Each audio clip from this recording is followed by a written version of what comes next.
well, I suppose society want to call them dropouts, really, and I think she probably even classed herself, labelled herself as a dropout. Watch Jeremy Cole run round town, like every day you'd probably see me in town window shopping where I can't buy myself no clothes because you're on that crappy £100 a week thing. That was it.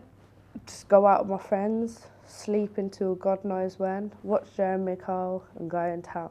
That was it. I think she lost her way.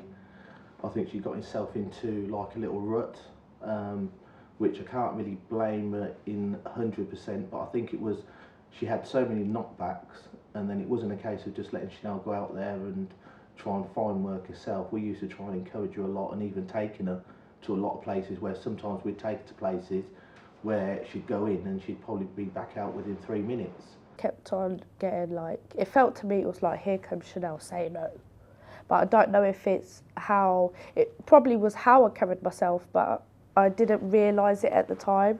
I thought I was all right, you know what I mean? But there was a lot of rejection, so I couldn't handle that anymore. So I got into the frame of mind, basically like, well, if everybody's going to say no to me, then I'm not going to try anymore. I'm just going to turn my back on everything and just do me. And I think it put a bit of a strain on the family because like it was me, Donna, Chanelle and Kane, and it just seemed like there was the three of us because Chanelle got to a stage where she probably didn't even want to play part in what we would do, what the family were doing anyway.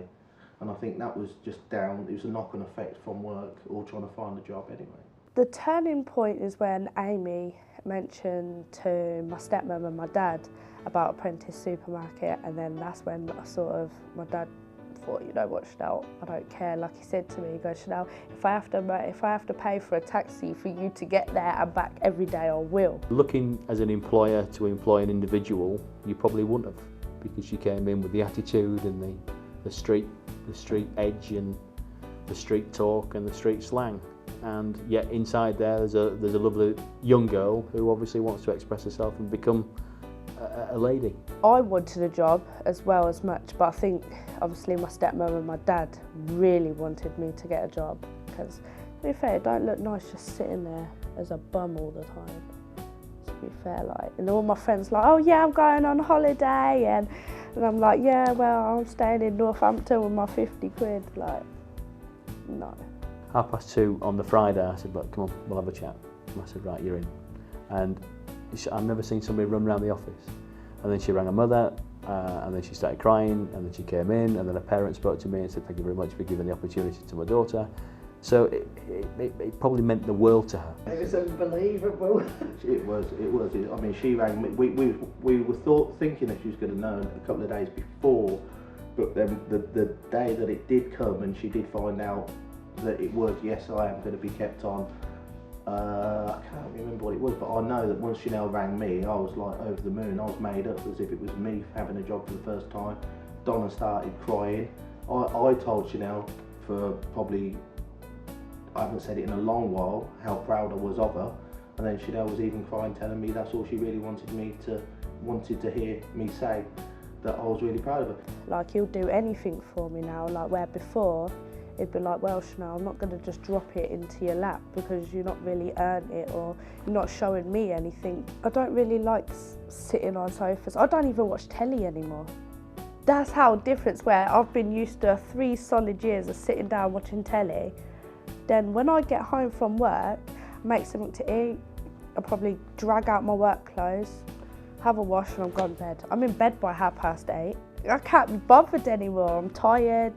Do you know what I mean? So, in a way, I think I can't explain it, but I know in myself a lot of things have changed. As a transformation from where she was to where she is now, blimey, it's just, that's probably the best change of an individual. I look more healthier than what I did.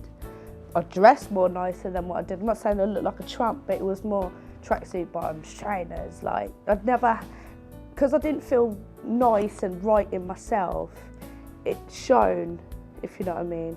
With her first pay packet, she went out and bought some business clothes. And then the following Monday, she walked up and we were like, wow, look at you. And that, the look on her face and the confidence that gave her to say, look, I'm here, I am trying to create this, look at who I am now. I am trying to get away from where I was and look at me now. What we've got to try and do is make sure that continues. When you feel down in yourself and you don't feel attractive in yourself, it's going to show. Like the way you carry yourself, obviously the way you speak. But I love telling everybody I got a job now. Oh, yeah, I got a job now, I got a job now. Oh, I like it. And then when people say to me, oh, I ain't got a job, I know how they feel. And it's not a nice feeling, to be fair. I would never, if Andrew gave this business up, I'd never go back on job centre. Never. It makes me laugh now because she even criticises people who do not want to work.